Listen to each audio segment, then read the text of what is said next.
Welcome back to Pod 4, and today we're going to be reviewing each other's paper, Major Paper 1, about The Ones Who Stay and Fight by N.K. Jemisin. And I'm Darren. And I'm Declan. All right, let's get started. And I'm going to start off by reviewing some revisions and critiques I did to Declan's paper. And Declan, I thought your paper was really solid. Mine's kind of long and I felt like I wrote a little bit too much, so I revised that. But yours is I like it. It's a really good length. And in your first paragraph, I said it said Omelas depicts a group that has the ability to turn away from the abuse taking place within its own society, while the people of are depicted as a people filled with innocence. Um, in a technologically advanced society who end up killing those who have learned that societies can be made out of greed and discrimination. And I said, this is a good comparison, but you might want to focus directly on how the people of actively fight oppression in order to help their city, while the only way people in Omelas can get away from the inequality is to leave.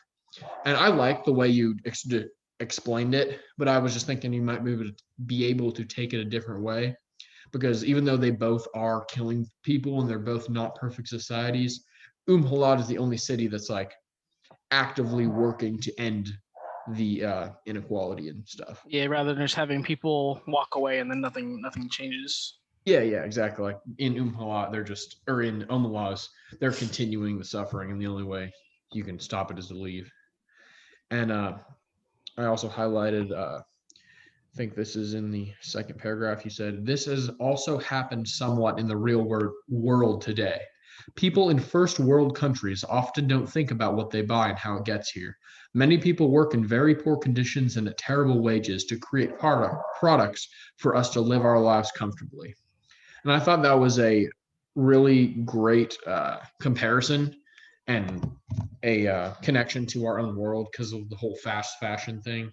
And how a lot of our clothes are from third world countries where people get paid really poor wages, but we continue to wear them because, I mean, that's what our society is based on. And that's a good connection to laws. And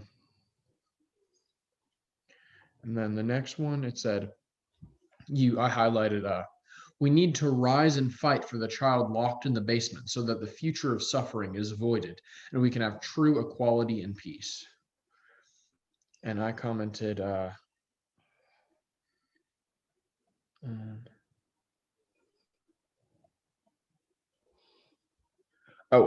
said this is a good connection to real life, and this sentence ties your claim to the story and uses an analogy for our own society. Because the child in the basement, that can be seen as the little kid working in a factory in a third world country producing clothes that he'll never see the people who buy them. And I thought that was a really good comparison you did right there. And then another one was you wrote, this has also happened somewhat in the real world today. Oh wait. Oh no, yeah, I also commented, you might want to talk about, like, expand on the one where you talked about kind of fast fashion and terrible wages. Yeah. And you might want to expand on that and say, talk about like our knowledge of cheap labor as Americans, and that we really don't do much about it because, I mean, it's like our whole society is based on it. And in another paragraph you write,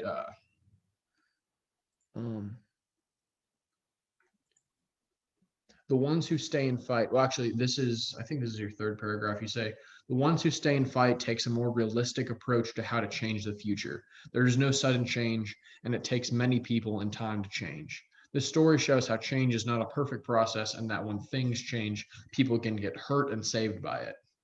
And I thought the part that the ending, people can get hurt and saved by it, even though it's really simple and really short, it has a ton of meaning. And it summarizes how like change is a positive thing, but you have to start change. You have to be uncomfortable, and you have to you can get hurt in the beginning, but eventually the outcome will be preferable. And then in that same paragraph, you go on to write, by working with the girl, they are attempting to help her view the world in her own way after having experienced this. And I was a little confused by this sentence.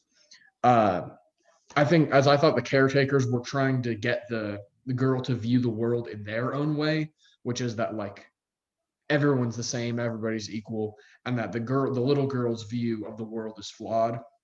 And maybe you can expand on this and talk about the caretaker's view versus her view. Okay. Oh, and also you talked a lot about you kind of like you started off the paper with talking about Umhalat, talking about Omalaz, and then talking about Umhalat but I think we were just kind of supposed to focus on the ones who stay and fight and then add in a little bit about the ones who walk away from Omalaz. I mean, you did a great job, but so you just try to talk more about the Umhalat. Yeah. And then the last thing I commented on was you said these stories serve as a possible future for a society that ignores the suffering for some for the total prosperity of most. And that was a really eloquent sentence. But I commented, you might want to flip it and compare the two cities, as a stronger message might be that Umhalat is, like I said before, they're actively working towards justice and equality, and that Omalaz is like based on suffering and inequality, even though they are both committing it by, like in Umhalat they're killing people, but they're trying to do it in a positive way. But that's still a really solid claim. So yeah, that was a really awesome essay. So Yep, thank you. Yeah, no problem. So yeah, I think I really liked yours. It was a little long, but I think it's still very good. Let's see. The first comments were, there were like here between like the kind of first and second paragraph, because you start out talking about like capitalism and its effects, but then in the second paragraph you immediately start talking about compassion as a specific key theme, rather than directly expanding upon what you had just stated. Which, I mean, there's nothing wrong with obviously saying, but it felt weird to go from just capitalism straight to something else.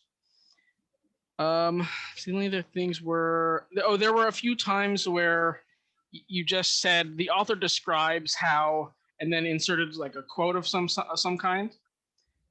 And I mean, I noticed it after I think the third time I read it, but I think you should try to find a way to incorporate the quotes better into the paper than just the author says, and then like you said, like the author describes how like young women on street corners bring out sitars, synthesizers, and you talk about that.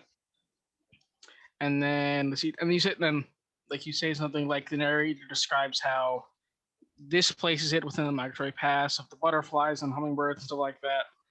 And just finding a different way to phrase it or better integrate the quotes themselves into your writing and arguments to make it seem more natural. If that makes sense. Yeah, that totally makes sense. I was being pretty repetitive. And then, I really liked the comparison you had with the refreshing beverage like description and comparison, because I think that's something that I didn't really think about, and most people probably didn't think about, that is actually very, very interesting and very cool to see. So I thought that was very good. And throughout the entire story, I will say you did use a lot of quotes, which I did like, although sometimes some of the quotes felt a little long, but in the whole, the quotes felt like nice. And then and then a little further down, there were you had two sentences that said there is an implied social acceptance of these individuals as opposed to a capitalist society where they're viewed as an embarrassment. Wait. Oh, I just misread that, I think. Oh, I've already Never done it. mind. I've already done a few. Oh, you went through. Okay. Because it looked like you went. There were like two sentences that were next to each other that were saying the same thing. Yeah, It I looked didn't like think they about could that. I was like, wait a yeah. second, you've got to actually review my paper. So I already cut. I like my last paragraph was like a page and a half, and I already cut it down a little bit. So sorry if I got rid of some of your Oh no, like it's all good. I mean, revisions. yeah, no, it's fine. But yeah, that Other one than I was like, I read it that, and I was like, oh my god, this is like I'm saying the exact same thing right here.